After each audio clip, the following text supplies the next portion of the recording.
Philosophe, vous êtes psychothérapeute, écrivaine et conférencière et vous utilisez et enseignez la parentalité positive aux parents et professionnels. Votre approche est déjà connue parmi les lecteurs humains et je cite deux titres parus assez récemment à la maison d'édition Trey. J'ai tout essayé et il me cherche. Je précise encore que nous, on va publier en automne la traduction de votre livre On ne se comprend plus, dédié aux parents des adolescents. Bon, j'aimerais commencer notre dialogue en observant que vos livres utilisent et popularisent à la fois les découvertes des neurosciences. En quoi consiste donc l'utilité des données de la neurobiologie pour les parents qui veulent comprendre et aider leur enfant? Ah, avant, on avait des idées on interprétait les comportements de l'enfant et on essayait de trouver ce qu'il fallait faire. Et bon, finalement, on avait des croyances sur les raisons pour lesquelles il se comportait comme il se comportait. Et depuis toujours, je me suis intéressée à mieux comprendre d'une manière plus scientifique ce qui se passe dans le cerveau des enfants et du coup ce qui anime leur comportement. Parce que c'est un, voilà, quelquefois on a des impressions, on a tendance à projeter nos idées et à penser que bah tiens, si mon enfant par exemple court de l'autre côté de la maison alors que je viens de lui dire dépêche-toi, c'est sûrement parce que voilà, j'interprète, je me dis c'est sûrement parce que il est rebelle et j'ai tendance à juger. Or, dans mon travail, je me suis dit, mais finalement, le jugement, il nous empêche de vraiment réfléchir à la raison. Et donc, je me suis dit, bon, ben, finalement, est-ce qu'il pourrait y avoir une autre cause à la course de l'enfant que la rébellion? Et en regardant dans la science, donc même avant ce qu'on appelle les neurosciences, il y avait déjà quand même de la science, on connaissait déjà un certain nombre de choses sur le mécanisme du stress. Henri Laborit a notamment beaucoup travaillé sur le stress et les trois réactions de stress que sont l'attaque, la fuite ou l'immobilisation. Et à ce moment-là, j'ai compris qu'en fait, quand on crie sur l'enfant, il va soit nous attaquer, nous mordre s'il est petit, soit il va fuir de l'autre côté de la maison ou essayer d'esquiver de nous. Voilà, quand quelquefois on dit donne-moi la main et on lui dit tellement donne-moi la main fort que du coup il essaye de s'échapper ou alors il reste figé comme ça sans bouger. Et donc là j'ai compris que ce que nous croyons être de la rébellion, en réalité, ce n'est que une réaction de stress. Et ça, c'était déjà la base. Et après, eh bien, je me suis intéressée à mieux comprendre ce que disent aujourd'hui les neurosciences. Les neurosciences commencent à explorer le cerveau des enfants, des adolescents, et on se rend compte que, eh bien, on a cru toutes sortes de choses qui étaient profondément fausses. Les sciences nous permettent de mieux comprendre ce qui se passe dans le cerveau de nos enfants et donc d'avoir des réponses qui vont être beaucoup plus appropriées. Et c'est là l'avantage, et c'est pour ça que mes livres marchent, c'est que comme c'est basé sur ce qui est scientifique, bah, ça marche. Donc, du coup, c'est beaucoup plus efficace, nos réactions. J'aimerais continuer avec un autre exemple. Vous soulignez assez souvent que les interdits imposés par les parents manquent d'efficacité en ce qui concerne le petit enfant pour des raisons concernant le développement cérébral. Pouvez-vous détailler? Tout à fait. Pour les petits-enfants et aussi pour les adolescents, ça va être la même chose. En fait, pour tous les humains. Dès qu'un adulte donne un interdit, d'abord, le problème principal, c'est qu'un interdit, il est formulé en termes de ne pas. Ne cours pas, ne saute pas, ne fais pas ceci, ne fais pas cela. Or, si je vous dis maintenant, euh, ne pensez pas à un lion dans la savane, n'y pensez pas, hein. Vous êtes évidemment en train d'y penser. Oui, c'est impossible. C'est impossible de ne pas y penser. Et donc, dans le cerveau d'un petit enfant, moins de 2 ans, qu'est-ce qui se passe? Quand on lui dit, par exemple, ne cours pas, lui, il fait comme avec le lion. Il entend cours. Et du coup, il se met à courir. Parce que le cerveau n'entend pas la négation. Et il n'intégrera véritablement la négation de la même manière qu'un adulte que vers l'âge de 13 ans. Donc, bien sûr qu'il comprend non, bien sûr qu'il comprend un certain nombre de négations, mais l'intégration réellement de l'erreur et de la négation ne se fait que beaucoup plus tard.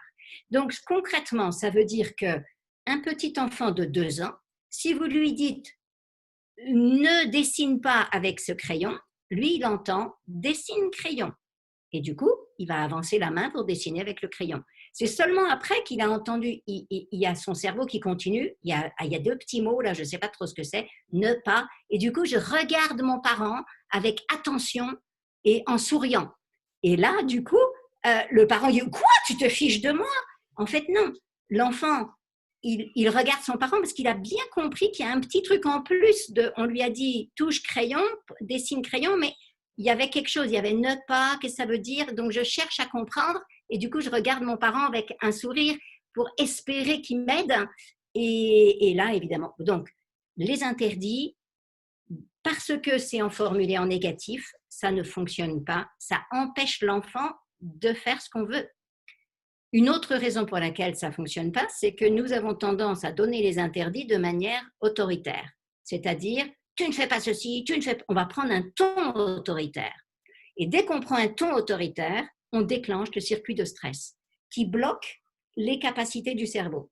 Donc, si je veux aider un enfant à avoir un nouveau comportement, au lieu de lui dire tu ne cours pas le long de la piscine, je vais lui dire sur la margelle de la piscine, tu marches, on marche. Sur l'herbe, on court. Je donne des consignes. Donc, ce qui fonctionne avec l'enfant, c'est de lui donner des règles, de lui donner des consignes, mais les interdits, ça ne marche pas. D'accord. Un autre exemple, vous parlez dans vos livres d'un deuxième cerveau, notamment l'intestin, qui pourrait être la cause des réactions exacerbées et impulsives des enfants. Quel serait le lien entre l'alimentation des enfants et leur, disons, crise de nerfs ou saute d'humeur? Ouais, c'est extrêmement complexe, hein. Mais c'est tout un nouveau champ d'études des scientifiques aujourd'hui. On se rend compte que eh bien, nos émotions prennent souvent racine dans nos intestins. Et ce que nous mangeons va forcément avoir un impact. Une des hormones principales, la sérotonine, c'est ce qui fait qu'on se sent calme, qu'on se sent bien, que tout est agréable. Eh bien, la sérotonine est sécrétée à 95% par les intestins. Donc, forcément, l'état de mes intestins va jouer sur la quantité de sérotonine que je peux générer. Ça, c'est une chose. Mais il y a aussi nombre de choses que nous mangeons aujourd'hui qui sont inflammatoires, qui vont enflammer nos intestins ou qui vont déclencher des réactions exagérées, des réactions excessives. Le gluten du pain d'aujourd'hui, du blé d'aujourd'hui, qui n'a rien à voir avec le blé d'il y a 50 ans, mais cette nourriture extrêmement transformée, eh bien, nos intestins peinent à les digérer correctement et du coup, un certain nombre de protéines vont passer dans les microvillosités des intestins et grimper jusque dans le cerveau et là, se fixer sur des récepteurs qui peuvent déclencher des réactions diverses et variées. Alors, il y a la nourriture, il y a tout ce que nous mangeons, tout ce que nous ingérons, mais de manière plus générale, il y a tout l'environnement, parce qu'il y a aussi l'impact de tous les perturbateurs endocriniens qu'on trouve dans l'eau, qu'on trouve dans l'air, qu'on trouve dans les jouets avec lesquels l'enfant joue, qu'on peut trouver un peu partout et qui imbibent tellement notre environnement. Et on a découvert que les perturbateurs endocriniens travaille sur notre thyroïde, mais aussi sur l'ensemble de nos capacités émotionnelles et sur les hormones. Ça modifie les taux d'hormones et ça risque de déclencher un certain nombre de réactions, notamment des crises de colère, des crises de rage, des difficultés de concentration, des difficultés à rester centré, à rester canalisé et de l'hyperactivité. Et donc, on a de plus en plus lié les facteurs environnementaux à ce que vivent nos enfants. Parce qu'il faut dire ce qui est quand même, hein, c'est que la réalité d'aujourd'hui, c'est que les enfants ne sont pas ceux d'hier. On croit que si les enfants d'aujourd'hui font des crises énormes comme ça, on croit que c'est parce que les parents ne seraient pas assez autoritaires, que les enseignants ne seraient pas assez autoritaires. Rien à voir. Non, c'est qu'ils ont un cerveau qui est sous influence de toutes sortes de produits toxiques. Un nourrisson aujourd'hui vient au monde avec 163 produits chimiques dans le cerveau, qui ne devraient pas, dans le corps, qui ne devraient pas y être, excusez-moi, 163 produits chimiques dans son sang qui ne devraient pas y être. Ça ne peut pas ne pas avoir de rapport avec son comportement, avec ses émotions et avec ses capacités mentales. Parce qu'on se rend compte aussi que ça joue, ça empêche, ça diminue les capacités logiques des enfants, les capacités intellectuelles des enfants. Donc la situation, elle est préoccupante. Et ce qui est vraiment intéressant avec la science, c'est que ça nous permet de nous déculpabiliser, nous les parents, parce que ce n'est pas notre faute si notre enfant est exagérément en colère, énervé ou fait des crises de rage, c'est qu'il se passe quelque chose dans son cerveau. Et la bonne nouvelle, c'est que bien sûr, il y a tous ces facteurs de risque dans l'environnement, mais la bonne nouvelle, c'est que je peux, en tant que parent, augmenter les facteurs de protection. Et là, je peux travailler sur la nourriture en fournissant davantage de nourriture saine à mon enfant, des oméga-3, des bonnes huiles, du poisson, du gras et bien sûr des légumes et des fruits, tout ce qui va permettre à l'enfant, au cerveau de l'enfant, de se redévelopper et de contrebalancer un peu cette agression de l'environnement. J'aimerais continuer ce dialogue sur les connexions parentalité-neurosciences. Toucher, être en contact avec l'enfant, c'est un aspect ignoré assez souvent par les parents. Parfois, ils sont trop pressés. Autrefois, ils peuvent se sentir un peu gênés de caresser leur enfant. Qu'est-ce que les recherches scientifiques nous apprennent sur les caresses des enfants et sur les gestes de les prendre dans les bras? Ah oui, votre question est essentielle parce que c'est vrai que pendant tout un temps, on ne savait pas trop et on a même raconté que si on prenait trop un enfant dans les bras, alors il risquait de devenir dépendant. Maintenant, on sait que c'est exactement le contraire. Plus on va prendre l'enfant dans les bras, plus on va le cajoler, plus on va lui fournir de comportements d'attachement et de contact physique, mieux il va se développer et plus il va être autonome. Là, la science, elle est vraiment, toutes les études vont dans le même sens. La science est d'accord, les scientifiques ne sont pas toujours d'accord sur tout, mais là-dessus, oui. Quand nous touchons l'enfant, ça déclenche une sécrétion d'ocytocine. L'ocytocine, c'est une hormone qui nous permet de nous sentir bien, en connexion, qui est une émotion, c'est une hormone sociale qui parle de socialisation. Et donc, ça nous aide à décoder le visage d'autrui, à décoder les émotions sur le visage d'autrui. Ça nous aide à être en relation et ça nous aide à nous sentir bien, à nous calmer. Et l'ocytocine calme le circuit de stress. Pour les tout petits nourrissons, les petits qui sont nés prématurés, on a pu voir que dans les unités qu'on appelle kangourous, c'est-à-dire lorsque le bébé est mis directement en contact avec la peau du papa ou de la maman, alors il va mieux grandir, il va moins avoir de séquelles que s'il est mis dans une couveuse. Donc, le contact physique avec les parents est essentiel.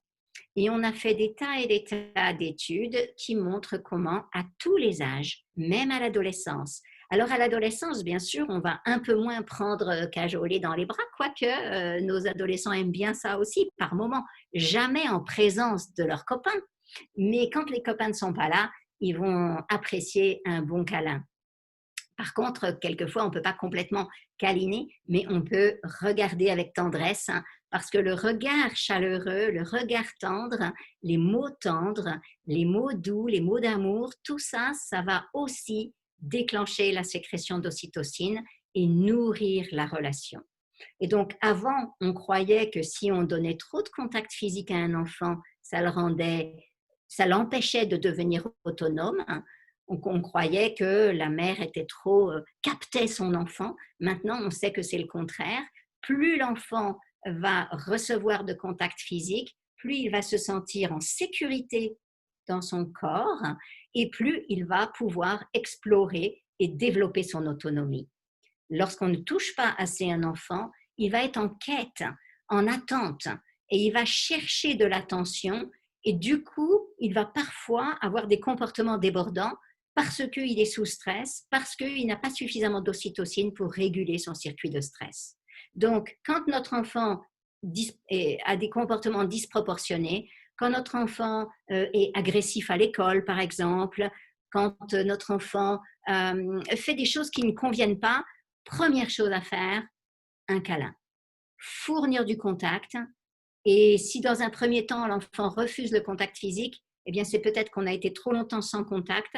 On donne vraiment du contact, d'abord avec les mots, avec le regard et ensuite avec les bras. Pour finir, j'aimerais toucher aussi un sujet très important pour les parents d'aujourd'hui. Vous savez, l'on parle assez souvent des addictions aux jeux vidéo parmi les adolescents. Dans ce cas-là, est-ce qu'il y a vraiment un mécanisme physiologique similaire aux addictions aux drogues, par exemple? Et de Oui. plus, qu'est-ce qu'on peut faire pour détoxifier les enfants accros aux jeux vidéo? Alors là, il y a plusieurs problèmes. Donc oui, bien sûr, ce sont des mêmes zones c'est un petit noyau dans le cerveau qui s'appelle le noyau accumbens, hein, qui est le noyau du circuit de la récompense qui va être particulièrement activé. Et si ce sont principalement les adolescents qui sont addicts, hein, c'est aussi parce que les adolescents ont un cerveau, un circuit de la récompense plus actif, hein, qu'à d'autres âges de la vie. On sait que les adolescents sont intéressés par ce qui les motive, par ce qui leur fait plaisir.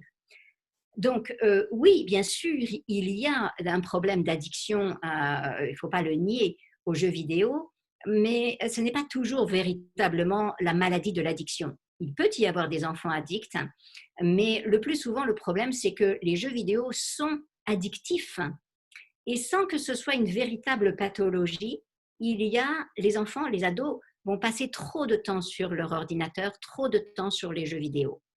Première chose, ça n'est pas de leur faute, ça n'est pas de leur responsabilité seule. Et c'est important de mesurer que c'est nous les adultes qui avons conçu les jeux vidéo qui les rendent addicts.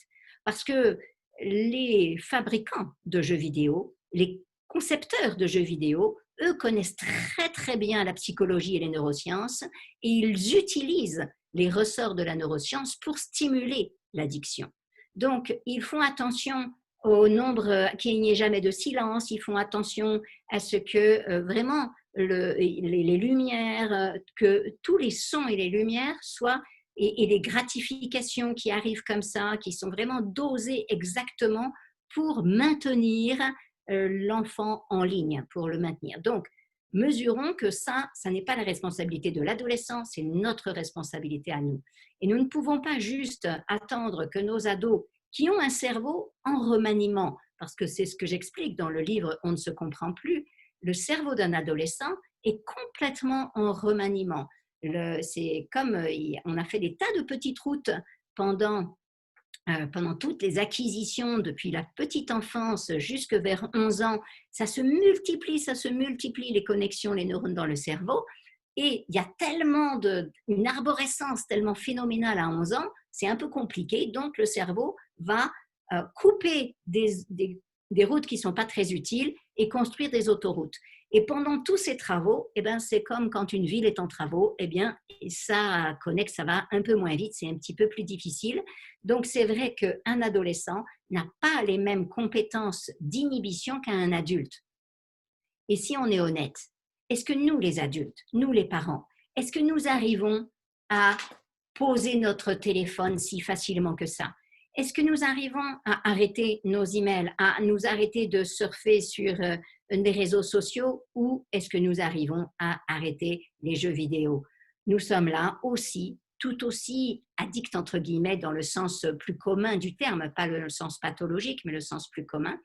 Nous sommes soumis aussi à ça. Donc, la clé, elle est d'aider nos adolescents.